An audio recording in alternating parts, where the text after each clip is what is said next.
Good morning everyone. Television एक दूरसंचार का माध्यम है जो कि बहुआयामी ध्वनि युक्त चलचित्रों को प्रेषित करने के लिए उपयोग किया जाता है। स्कॉटलैंड के John logy Baird mechanical engineer थे। इन्होंने टेलीविज़न का आविष्कार किया था। 1928 में बेयर्ड ने टेलीविज़न डेवलपमेंट कंपनी ने पहला ट्रांसअटलांटिक टेलीविज़न प्रसारण किया था। डायनामाइट का आविष्कार किसने किया था? डायनामाइट का आविष्कार अल्फ्रेड नोबेल ने 1863 ईस्वी में किया था। नाइट्रोग्लिसरीन को किसी निष्क्रिय पदार्थ यथा कैज़िलगुरिया लकड़ी के बुरादे में अवशोषित करके बनाया जाता है। वर्तमान में इसमें नाइट्रोग्लिसरीन की जगह सोडियम नाइट्रेट का प्रयोग होता है। यह एक विस्फोटक है। मैग्नीशियम में से किसका संगठक धातु है? मैग्नीशियम एक रासायनिक तत्व है एवं पृथ्वी पर 8वां बहुउपलब्ध तत्व है और पूरे ब्रह्मांड में 9वां। इसकी खोज जोसेफ ब्लैकर ने 1755 ईस्वी में की थी। इसका एक यौगिक मिल्क ऑफ मैग्नीशियम कहा जाता है। मैग्नीशियम पर्णहरित अणु क्लोरोफिल का संगठक धातु है। पृथ्वी पर उपस्थित कुल पौधों के क्लोरोफिल में लगभग 100 बिलियन टन मैग्नीशियम उपस्थित है। हरे पौधे की कोशिका भित्ति सेलुलोज की बनी होती है और जीव जगत में इसका बहुत महत्व होता है। सेलुलोज एक अकार्बनिक यौगिक है। रासायनिक सूत्र C6H10 है। यह एक बहुशर्करा है जिसमें एक ही प्रकार के अणु लगातार जुड़ने से 1000 अणुओं वाला पॉलीमर बन जाता है। कपास के रेशों का 10% हिस्सा सेलुलोज होता है।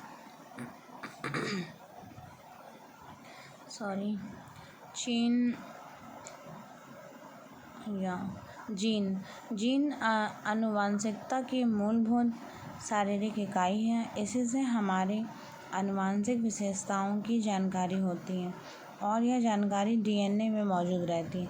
जबकि किसी जीन की डीएनए में कोई स्थानीय परिवर्तन होता है तो उसे उत्परिवर्तन कहते हैं। उत्परिवर्तन का सिद्धांत ह्यूगो डुब्रिज द्वारा दिया गया है। जीन आनुवंशिकता की मूलभूत शारीरिक इकाई है। निम्नलिखित में से विकल्प में कौन सी मछली है? Silver fish, cattle fish, jelly fish, whale, lobster. इनको असत्य मछलियाँ कहा जाता है। जबकि साल्मन एक सत्य मछली है। यह प्रशांत महासागर में बहुतायत रूप में पाई जाती है। तो यह सभी असत्य मछलियाँ हैं। Silver fish, cattle fish, jelly fish, whale, lobster. इनको असत्य मछलियाँ कहा जाता है। निम्नलिखित में से कौन से जीव ऐसे हैं जो अंडे देते हैं और प्रत्यक्षतः बच्चे पैदा नहीं करते हैं? एकिडना ऑस्ट्रेलिया महाद्वीप में पाया जाने वाला एक जीव है। यह अंडे देती है तथा अपने बच्चों को स्तनपान भी कराती है। मोनोट्रिम नाम के प्राचीन स्तनपायी समूह के मात्र 2 ही सदस्य आज के युग में अंडे देते हैं, एकिडना और प्लेटिपस। स्लीपर जंतुक एनिमक्यूल किसका सामान्य नाम है? D, paramecium. पैरामीशियम प्राणी जगत के प्रोटोजोआ संघ का एक कोशिकीय जीव है। इसका सामान्य नाम स्लीपर जंतुक है। प्रोटोजोआ संघ के अंतर्गत एक कोशिकीय सरल जीव आते हैं। इस संघ के अंतर्गत पैरामीशियम के साथ साथ अमीबा, यूग्लिना तथा प्लाज्मोडियम नाम के जीव आते हैं।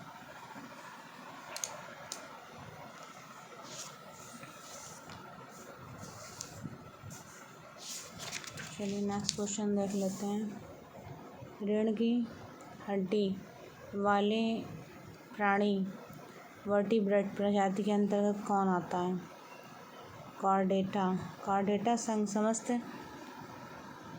जंतुओं के शरीर में उनके किसी न किसी अवस्था में मेरुदंड रीढ़ की हड्डी अवश्य पाई जाती है। जबकि आर्थ्रोपोडा संघीय जंतुओं के शरीर खंड युक्त शरीर प्राय 3 भागों में सिर, धड़, उदर में विभक्त होता है। यहाँ टांगें जोरदार वाली होती हैं। संघ निडोरिया के जंतुओं में उत्तक बनने की प्रारंभिक अवस्था पाई जाती है तथा शरीर को 2 स्तरों में रुक्टेडर्मिस तथा गैस्ट्रोडर्मिक का बना होता है। एनालिडा संघ के जंतु लंबे बेलनाकार कोमल शरीर वाले द्विपार्श्व सममित तथा त्रिस्तरीय होते हैं। पेप्सिन प्रोटीन संश्लेषण का कार्य करता है। तो कौन सा द्रव्य क्या कार्य करता है? रेनिन केसिन दुग्ध का संश्लेषण करता है। एमाइलेज स्टार्च को शर्करा में बदलता है। यूरोबिलिन मानव मल का रंग पीला बनाता है। तो देखिए ये जो तत्व हैं द्रव्य हैं इनका कार्य क्या क्या है। पेप्सिन प्रोटीन संश्लेषण कार्य करता है। रेनिन केसिन दुग्ध का संश्लेषण करता है। एमाइलेज स्टार्च को शर्करा में बदलता है। केसिन स्तनधारी प्राणियों के दूध में पाया जाता है। यह फॉस्फोप्रोटीन जो कैल्शियम और सिनेट के रूप में रहता है। यह प्रोटीन लगभग 80% गाय के दूध में तथा 20 से 45% स्त्रियों माँ के दूध में पाया जाता है। इसके अलावा सोयाबीन में भी यह पर्याप्त मात्रा में पाया जाता है। केसिन प्रोटीन में लगभग 15 एमिनो अम्ल पाए जाते हैं। मानव शरीर में सबसे बड़ी ग्रंथि कौन सी है? लीवर मानव शरीर की सबसे बड़ी ग्रंथि है। यह पित्त का निर्माण करती है। यह लगभग 17.5 सेंटीमीटर लंबी होती है, 16 सेंटीमीटर ऊंची होती है, 15 सेंटीमीटर चौड़ी होती है, जिसका वजन 1500 से 2000 ग्राम तक होता है। प्रायः शरीर के कुल वजन का 1/50वां भाग वजन के बराबर, बच्चों में 1/20वां भाग वजन के बराबर होता है। इसका मुख्य कार्य ग्लूकोज से बनने वाले ग्लाइकोजन को संग्रहित करना होता है। आमाशय में एंजाइम प्रोटीन को पचाने में मदद करता है। पेप्सिन नाम का एंजाइम का स्राव आमाशय में होता है। यह प्रोटीन के पाचन में सहायक होता है। इसकी सहायता से प्रोटीन छोटे छोटे पेप्टाइड में टूट जाता है। पेप्सिन एक जैविक उत्प्रेरक है। देखिए ये लार, टाइलिन, जठर रस, अग्नाशय, आंतरिक रस। तो ये रस हैं उनमें कौन कौन से एंजाइम पाए जाते हैं, कौन से भोज्य पदार्थ हैं प्रतिक्रिया के बाद। इसमें टाइलिन माल्टस एंजाइम पाया जाता है। मॉड भोज्य पदार्थ मॉड श्वेतसार माल्टोज, और यह परिवर्तित किससे करता है? इसमें माल्टोज में परिवर्तित करता है और ग्लूकोज में परिवर्तित करता है। जठर रस पेप्सिन रेनिन एंजाइम पाया जाता है। यह इसको जो भोज्य पदार्थ हैं वो कौन से हैं? प्रोटीन और केसिन पेप्टोन्स में, कैल्शियम में, पैराकैसिनेट में परिवर्तित कर देता है। चलिए और क्वेश्चन देख लेते हैं। मनुष्य में कितने प्रकार के दांत होते हैं? मनुष्य की मुख गुहा में दोनों जबड़ों के किनारे पर दांतों की लगभग लगभग अर्धवृत्ताकार पंक्ति होती है।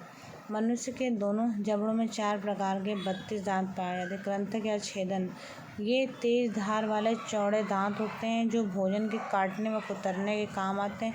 प्रत्येक जबड़े में इनकी संख्या 4 होती है।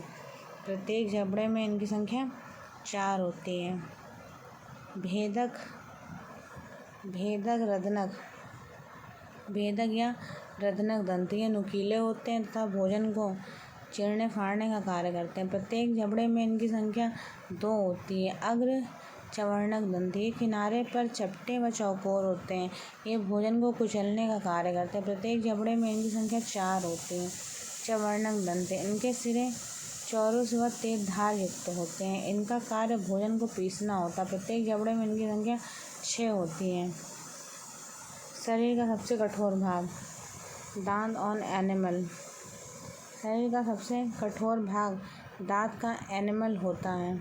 यह पदार्थ दांत के ग्रीवा व दंत शिखर पर एक चमकीले सफ़ेद रंग के कठोर स्तर बनाता है तथा इसमें जीवित कोशिकाएं बहुत कम संख्या में होती हैं। कौन सा घुलनशील विटामिनों का भंडारण करता है? देखिए, कौन घुलनशील विटामिनों का भंडारण करता है?